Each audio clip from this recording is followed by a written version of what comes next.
La libération de Jacqueline Valente pourrait être imminente. Le Fatah Conseil révolutionnaire a entrepris des préparatifs pour libérer ses otages.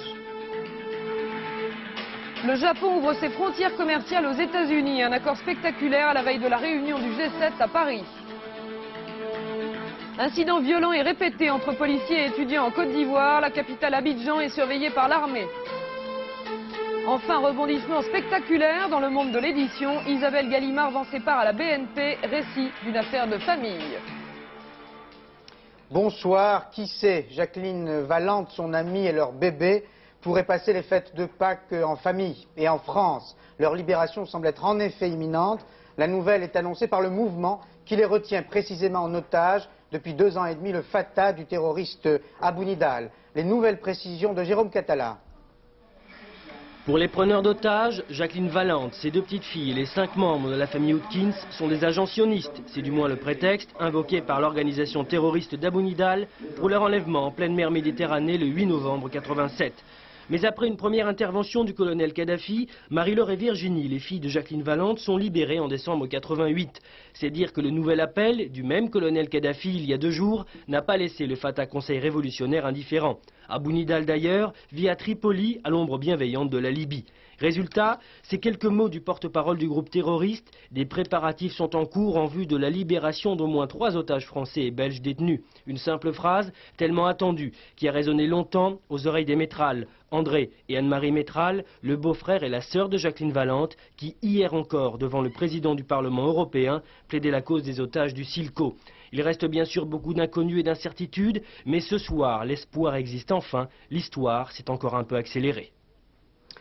Les bouleversements spectaculaires qui se produisent en Europe nous font oublier depuis quelque temps ce qui se passe ailleurs. Par exemple, en Extrême-Orient, et ce qui se passe est important. Le Japon va mal, ce géant vacille. Conséquence qu'on ne pouvait imaginer il y a quelques mois, le Japon si protectionniste est contraint d'ouvrir ses portes, Élise. Le Japon ouvre ses portes, mais surtout ses frontières économiques et commerciales. Pour le moment, les seuls bénéficiaires, ce sont les États-Unis.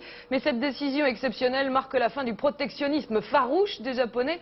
Et l'Europe pourrait bien en bénéficier dans quelques temps. Marie-Hélène Tichou.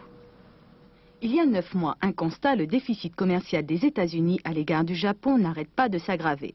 Il faut arrêter la spirale, alors on négocie. Les Américains disent aux Japonais, nous sommes des libéraux, vous ne l'êtes pas, ouvrez vos frontières. Les Japonais répondent, vous, Américains, vous n'êtes pas compétitifs, devenez-le. Hier, les 2 puissances sont arrivées à un accord. Les Japonais disent, ok, dans le domaine de la distribution, on assouplit nos règles. Les grandes surfaces étrangères pourront en principe s'installer chez nous. Côté travaux publics, on augmente les marchés. Les Américains pourront venir. Et puis, on renforce nos lois antitrust. Les Américains, eux, s'engagent à améliorer leur compétitivité. Au Japon, les Japonais devraient travailler moins et consommer plus. En fait, devenir de plus en plus américains. C'est donc un Japon relativement affaibli qui va être représenté demain à Paris, Bercy, à la réunion du G7, Henri Laurey. D'abord une définition, c'est quoi le G7? Vous savez, depuis une quinzaine d'années, les chefs d'État et de gouvernement des 7 grandes puissances industrielles du monde ont coutume de se concerter dans le cadre d'une réunion au sommet pour y parler des affaires du monde précisément. Le G7, eh bien, c'est en quelque sorte le conseil des ministres des finances de ce super gouvernement mondial. Alors précisément, que va-t-il se passer demain? Alors, vous savez, il est l'instrument de la politique économique et monétaire de la planète. Alors demain, bien sûr, on parlera de quoi? On parlera de l'accord américano-japonais dont il était question tout à l'heure, et singulièrement de la situation du yen. Le yen, c'est l'ex-superstar des monnaies. Le yen a perdu près de 30% de sa valeur en 6 mois. Et cette chute par le jeu des vases communicants, eh bien, perturbe le bel ordonnancement des monnaies industrielles. On parlera aussi de la situation d'une autre ancienne superstar. Il s'agit du mark. La monnaie allemande est affaiblie par la perspective, vous le savez, de l'unification monétaire en Allemagne. Eh bien, c'est le temps vrai, surtout que depuis que le chancelier d'Allemagne de l'Ouest, M. Kohl, a promis que cette union se ferait sur la base de l'échange d'un mark de l'Est pour un mark de l'Ouest. Alors les Allemands devront donner des garanties et devront aussi donner des explications à leurs partenaires. Ils parleront aussi des relations avec l'Est, en un mot? On parlera effectivement des relations avec l'Est. Pourquoi? Parce que les pays de l'Est, on ne le sait pas, mais les pays de l'Est ont à l'heure actuelle une dette extrêmement lourde. Cette dette tourne aux alentours des 100 milliards de dollars. Et cette dette, non, 50 milliards pour la seule Union soviétique. Ce n'est pas la cessation de paiement, mais ça pourrait y ressembler. Une réunion qu'on suivra pendant le week-end. Une information pratique. Bientôt une puce dans votre carte bancaire pour mieux vous protéger. Avantage considérable, la carte à puce bancaire est inviolable. Il aura pourtant fallu des années avant que les banquiers français ne se décident à la mettre en service. Mais d'ici 1992, vous aurez tous une puce dans votre portefeuille. Explication Claude Guénaud. La puce a fait un grand saut aujourd'hui en décrochant le marché des 20 millions de cartes bancaires de l'Hexagone. Actuellement, 1 sur 4 seulement est munie du petit disque doré. Fin 92, toutes les cartes bancaires disposeront du microprocesseur magique.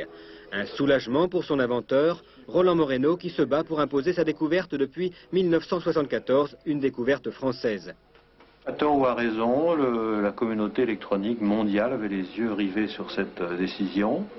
Je crois à juste titre, parce que si le pays où est née une technique ne la met pas lui-même en pratique, c'est assez préoccupant. Les déboires de la carte bancaire à puce sont maintenant oubliés. Au cours de l'été dernier, 200 000 cartes avaient été grillées dans des distributeurs de billets survoltés. Ces incidents corrigés, la carte traditionnelle à piste magnétique va progressivement céder sa place à la carte à puce, qui offre plus de sécurité.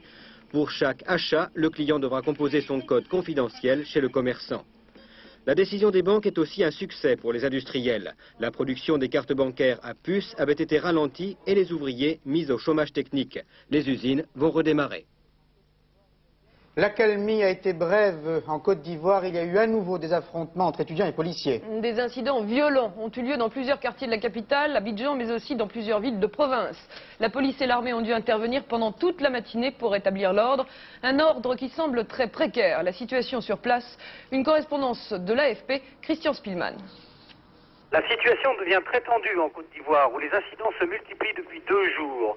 De violents affrontements ont ainsi opposé ce matin pour la 2e journée consécutive forces de l'ordre et groupes de lycéens devant plusieurs établissements scolaires à Abidjan et dans de nombreuses villes du pays. Ils ont officiellement fait un mort, a annoncé la radio nationale dans son bulletin de la mi-journée. Un jeune homme tué dans des circonstances non déterminées au cours d'une manifestation à Adzopé, une localité située à une centaine de kilomètres au nord d'Abidjan. Les lycéens ivoiriens refusent de reprendre les cours après une interruption forcée d'1 mois décidée par les autorités et de petits groupes attaquent à coups de pierre les policiers et les militaires postés devant les écoles. Les forces de l'ordre répliquent avec des lacrymogènes et chargent pour disperser les attroupements. Consigne leur a toutefois été donnée d'éviter les violences. Les autorités semblent en fait désemparées devant cette contestation lycéenne et accusent une minorité turbulente de vouloir saboter l'année scolaire parce que, je cite, leurs résultats scolaires les condamnent à l'exclusion. La multiplication des incidents pourrait toutefois pousser le pouvoir à décider une nouvelle fois la fermeture de tous les lycées et collèges du pays, une décision lourde de conséquences car elle signifie la perte de l'année scolaire. Abidjan, Christian Spielmann, AFP Audio. Alors Jean-Claude Perper, vous revenez d'Afrique. Est-ce que le président Houphouët-Boigny est sérieusement menacé politiquement cette fois? Écoutez Paul, il est sérieusement malmené toujours. C'est que la Côte d'Ivoire, vous savez, est au bord de la faillite. Imaginez que le prix du cacao, qui est la ressource principale, a chuté de 90% en 10 ans. Et le pays donc doit rembourser une dette de 13 milliards de francs, c'est énorme. Il a toujours besoin d'argent pour éviter la banqueroute et le Fonds monétaire international, la Banque mondiale, impose un plan draconien pour le recouvrement de la dette. Agréé par le président Houphouët-Boigny le mois dernier, ce plan oblige la population à de très lourds sacrifices. Tous les fonctionnaires, quel que soit leur rang, voient brutalement leur salaire diminuer de 14 à 40%. Les bourses des étudiants sont aussi considérablement régnées. Et cela, sans compter la ruine des planteurs de cacao et de café. Alors, le régime est mis en cause. La population dénonce les fortunes scandaleuses des dirigeants bâties sur une corruption effrénée. Le président lui-même n'est pas épargné. On taxe le régime d'incompétence. Les opposants demandent l'instauration du multipartisme. Et vous savez, c'est là le scénario classique du malaise africain qui se déroule à Abidjan, mais aussi à Dakar au Sénégal et à Libreville au Gabon.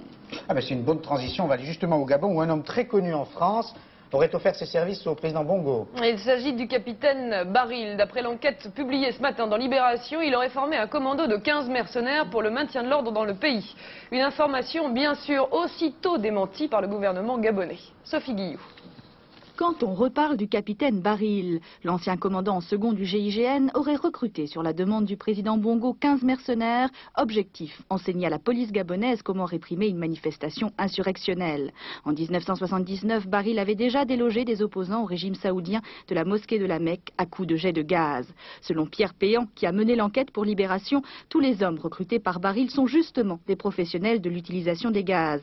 Ils auraient embarqué le 29 mars dernier à bord de l'avion présidentiel de Bongo et avec eux des caisses de gaz d'une valeur de 160 000 francs. Une opération qui aurait dû bien sûr rester secrète. Les autorités gabonaises ont d'ailleurs immédiatement réagi aux révélations de Libération en indiquant que le Gabon n'avait recruté aucun mercenaire et qu'il n'existait pas de centre de formation au maniement des gaz. Pour elles, ce ne sont que des rumeurs invraisemblables. La solidarité, c'est désormais le maître mot de François Mitterrand lors de ses tournées en province. Le chef de l'État était aujourd'hui dans le sud-ouest, une région qui a précisément besoin de la solidarité des Français à cause de la sécheresse. Françoise Roy. Les voyages en France du président de la République, s'ils n'apportent pas toujours la petite phrase politique, ont toutefois quelques avantages. François Mitterrand est détendu et d'humeur conviviale. Les enfants des écoles bénéficient d'une journée de congé. Les parcours présidentiels sont revus, les routes refaites. Au cours de son périple dans le Gers et dans l'Aude, le chef de l'État a été bien accueilli, mais parfois un peu chahuté, ce qui lui a fait dire « Il est bon d'entendre les protestations, on m'attend à chaque tournant ». Mais tout au long de cette journée, François Mitterrand a surtout rappelé les difficultés régionales dues à la sécheresse. Il en a profité pour évoquer la solidarité nationale. Si la France aujourd'hui se trouve dans une situation qui lui permet d'affronter les rigueurs du siècle, il faut que ce soit tous les Français, pas simplement quelques-uns, les plus favorisés, pas seulement les privilégiés, mais tous les Français. D'où un effort indispensable de solidarité nationale. Le président de la République a terminé sa journée par la visite de la coopérative agricole de Castelnaudary avant de s'envoler vers Paris. Pas de chance pour nos amis belges, ils risquent d'être privés de cochons, en tout cas pour un temps. Ne seriez pas, Paul, c'est très sérieux. En Belgique, les élevages de porcs sont littéralement décimés par la peste porcine bien sûr. Une situation aussi préoccupante que la CE a pris des mesures exceptionnelles. Côté français, les producteurs s'inquiètent. Reportage FR3 Lille, commentaire Véronique Gorel. Plus rien, cet éleveur flamand n'a plus rien. Ces 4000 porcs ont été abattus et bon nombre d'entre eux, trop atteints par le virus, ne lui ont pas été payés. Il vit au sud-est de Bruges, la zone la plus contaminée par la peste porcine. 41 foyers d'infection. Depuis le mois de février dernier, 65 000 porcs ont dû être abattus. Ils étaient tous atteints par ce sale virus. Dans cette ferme interdite aux visiteurs, tout doit être désinfecté. 4 millions de porcs en Flandre belge, le virus est propagé à une vitesse vertigineuse. Dans la zone contaminée, tout transfert de bêtes est interdit. Il faut absolument enrayer la contagion. Pour cela, les porcs sont systématiquement abattus et une zone de surveillance a été créée de la frontière française à la Hollande. Des mesures jugées tardives par les éleveurs français qui s'inquiètent de la propagation du virus. Les Belges n'ont pas manifesté suffisamment tôt. Les Belges ont fait n'importe quoi. Ils n'ont pas déclaré leurs animaux atteints. Ils ont caché cette maladie à leurs autorités. Ils se sont empressés d'évacuer les animaux atteints sur la France. Bien sûr, pour le consommateur, il n'y a aucun risque. La peste porcine ne peut jamais se transférer aux humains. Mais pour les éleveurs, un élevage atteint, c'est un an de salaire en moins. Aujourd'hui, il faut s'assurer que toutes les frontières soient bien fermées. La libre circulation des idées, des hommes et des produits, oui, mais pas des maladies. Les éleveurs français sont sur le qui-vive, même si pour l'heure, aucun cas de peste porcine n'a été signalé de ce côté-ci de la frontière. Les suites de l'affaire ETA, les policiers français semblent tenir la bonne piste et n'entendent pas la lâcher. Les arrestations se poursuivent et ce soir, 13 personnes sont toujours en garde à vue. Parmi elles se trouveraient 2 complices d'Henri Parot. Les 11 autres seraient des sympathisants de la cause nationaliste basque. Ce soir, nous sommes les seuls à pouvoir vous montrer leur visage. Reportage à Bayonne, Dominique Langard, commentaire Morada Tabouche. Frédéric Arambourg, souriant cet après-midi à la police judiciaire de Bayonne. Henri Parot et Jacques Esnal, le trio français reconstitué, voici les photos du commando volant de l'ETA. 3 hommes qui, selon la police espagnole, seraient davantage des mercenaires que des militants nationalistes. Aucun ne figurait sur la liste des suspects de la police antiterroriste. Seul Arambourg peut-être était sur les fiches de police. À 2 reprises, il s'était retrouvé dans des bars de Bayonne, visé par des attentats du GAL. Grâce à cet anonymat, le commando pouvait passer et repasser la frontière sans jamais être inquiété. Un commando qui travaillait de façon ponctuelle pour l'ETA militaire. Il répondait aux ordres d'une seule et unique personne, Francisco Mujica, le numéro 1 de l'ETA. C'est lui qui aurait demandé à Henri Parot de commettre un attentat à Séville. Les 300 kilos saisis dans la voiture du Français devaient être utilisés dans cette action. C'est un élément nouveau, c'est un paramètre de travail qui maintenant s'impose. et s'ajoute à ceux que nous connaissions auparavant et qui, ce paramètre-là ne s'était jamais présenté. C'est une hypothèse que nous n'avons pas connue auparavant. Par eau, la démonstration est faite, il ne s'était pas autrement signalé à notre connaissance avant cette affaire. Pourtant, ce groupe armé fonctionnait depuis au moins 1978. Selon le ministère de l'Intérieur espagnol, il serait responsable de 15 attentats ayant fait 29 morts, le plus meurtrier celui de Saragosse en décembre 87. Et puis une information de dernière minute à ce propos, une manifestation de nationalistes basques a eu lieu à Bayonne pour demander la libération des 11 personnes arrêtées lors du coup de filet d'hier. La police est intervenue pour disperser cette manifestation à coups de grenades lacrymogènes. Les autres événements de la journée couverts par notre réseau régional et résumés par Laurence Bobillet. Triple évasion à la prison d'Arras. 2 détenus ont été repris, mais le 3e court toujours. Les 3 hommes condamnés pour trafic de stupéfiants ont scié les barreaux d'une salle de détente pour tenter de s'enfuir. La police a mis en place des barrages pour essayer de retrouver celui qui a réussi à s'échapper. Le tribunal de Senlis a relaxé le principal du collège de Creil. Ernest Chénière était poursuivi en diffamation par le père d'une des jeunes filles voilées. Les propos incriminés ont été publiés par nos confrères du Courrier Picard. Ernest Chénière avait qualifié d'intégristes les familles des 3 collégiennes. Jean Castaneda malheureux après son match en demi-teinte face au Benfica de Lisbonne, le gardien de l'Olympique de Marseille vient d'être écarté de l'équipe. Son remplaçant en Coupe d'Europe pourrait être le jeune Guillaume Varmus, âgé de 20 ans. Il évolue actuellement en promotion d'honneur. À Montpellier, les musulmans peuvent écouter chaque soir en léger différé la prière qui s'élève de la Mecque et marque la fin du jeûne quotidien pendant le Ramadan. Ce grâce à une antenne parabolique qui capte sans problème 2 chaînes d'Arabie Saoudite. Météo et vacances de Pâques obligent, le pré-nettoyage des plages a commencé en Aquitaine. 12 étendues de sable fin sont débarrassées des détritus qui les encombrent. Super, l'été approche. L'obstination des chercheurs dans la lutte contre le sida finira bien un jour, espérons-le, par être récompensée. C'est la raison pour laquelle on guette le moindre progrès, et il y a progrès, semble-t-il. Le professeur Sherman a obtenu in vitro le blocage de la multiplication du virus. Cela semble être une nouvelle très importante qui pourrait avoir des conséquences thérapeutiques. Marc Hautement vous en dira plus dans son journal à 22h15. C'est bébé Brigitte Bardot qui va être satisfaite. 17 pays ont décidé de s'organiser pour sauver les éléphants. Il faut dire que la situation est très préoccupante. Si on ne protège pas les éléphants, ils auront totalement disparu de la planète d'ici à l'an 2000. Reportage Jean-Paul Gérois et Christian Decarnet. Un éléphant, ça meurt toujours énormément. C'est toujours menacé d'extinction à court terme. On en a battu ces dernières années jusqu'à 100 000 individus par an. Tout de même, on peut être un peu plus optimiste depuis octobre dernier. La décision prise à Lausanne d'interdiction totale du commerce international de l'ivoire a eu, semble-t-il, des effets positifs. Ça s'est traduit d'abord par une chute de la demande, en particulier en direction des pays, en provenance des pays d'Asie, qui étaient les plus gros consommateurs, Hong Kong, le Japon. Et actuellement, les prix ont énormément chuté.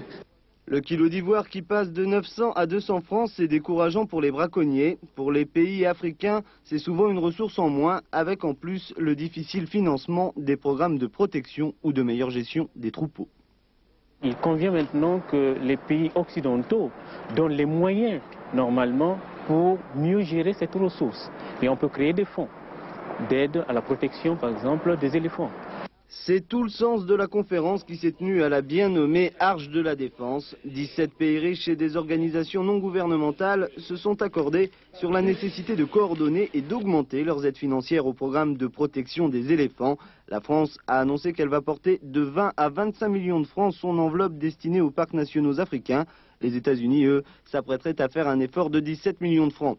Pour la plupart, les autres pays se refusent à chiffrer leur coup de pouce, simplement parce que l'aide aux réserves naturelles se confond souvent avec l'aide au développement. C'est aussi en sauvant l'économie africaine que l'on sauvera l'éléphant. La maison Gallimard publiera peut-être un jour l'histoire qui la secoue en ce moment même. Ce sera à coup sûr un best-seller. Chapitre du jour, en guise de rebondissement, Isabelle Gallimard cède la quasi-totalité de ses actions à la BNP. La saga Gallimard intéresse Michel Vial. Isabelle Gallimard souligne dans son communiqué que l'entrée de la BNP dans le capital ne met pas en péril la tradition littéraire incarnée par les éditions Gallimard et que son intervention apparaît conforme à l'intérêt de la société comme à la continuité de son projet. En même temps qu'elle répond à l'inquiétude manifestée ces jours-ci sous la forme d'une pétition signée par une 60aine d'écrivains maison, cette cession de parts devrait, de fait, dissuader divers groupes industriels et financiers, tels que Bouygues ou Masson, de prendre le contrôle de la prestigieuse maison d'édition. Elle conforte aussi au sein du groupe la position d'Antoine Gallimard, l'actuel PDG, qui, à défaut d'obtenir le contrôle absolu de la société, voit sa minorité de blocage notablement renforcée. La BNP n'a pas révélé le coût de la cession des parts d'Isabelle Gallimard, part dont le montant avait été évalué à 20 000 francs l'unité par la banque américaine Hans Bacher. Il est cependant peu probable que ce prix-là ait été atteint. Isabelle Gallimard précise en effet dans son communiqué qu'elle n'a jamais cherché à profiter de la surenchère à laquelle se sont livrés les nombreux candidats à la prise de participation. Seule la bêtise peut être à l'origine d'un tel geste. Rembrandt, une nouvelle fois agressé, son très beau et très célèbre tableau La Ronde de nuit a été endommagé par un vandale. Le vandale n'a pas hésité à asperger le tableau d'un produit chimique solvant, mais le sang-froid des gardiens a sauvé le tableau. Le vandale, lui, est sous les verrous. Jean-Marc Pitt. Qu'est-ce qui, dans La Ronde de nuit de Rembrandt, peut provoquer une telle haine? Aujourd'hui, et pour la deuxième fois, un déséquilibré a endommagé l'œuvre célébrissime du peintre flamand. Un Néerlandais de 31 ans s'est mêlé aux visiteurs du Rijksmuseum et à 11h15, il a projeté une fiole d'acide sulfurique concentré sur le tableau. Il a immédiatement été arrêté par l'un des deux gardiens qui veillent en permanence sur l'œuvre. En effet, en septembre 75 déjà, un autre iconoclaste avait lacéré le tableau à coups de couteau. 6 mois avaient été nécessaires pour le restaurer. Cette fois, seule la couche de vernis la plus épaisse a été atteinte. L'œuvre de Rembrandt devrait très rapidement revenir guérie dans sa salle du musée d'Amsterdam. Marseille ne fait décidément rien comme les autres villes. D'habitude, on ne change pas une équipe qui gagne. À Marseille, si. Castaneda, le gardien de but, ne jouera pas le match retour contre Benfica. Alain Dorgans.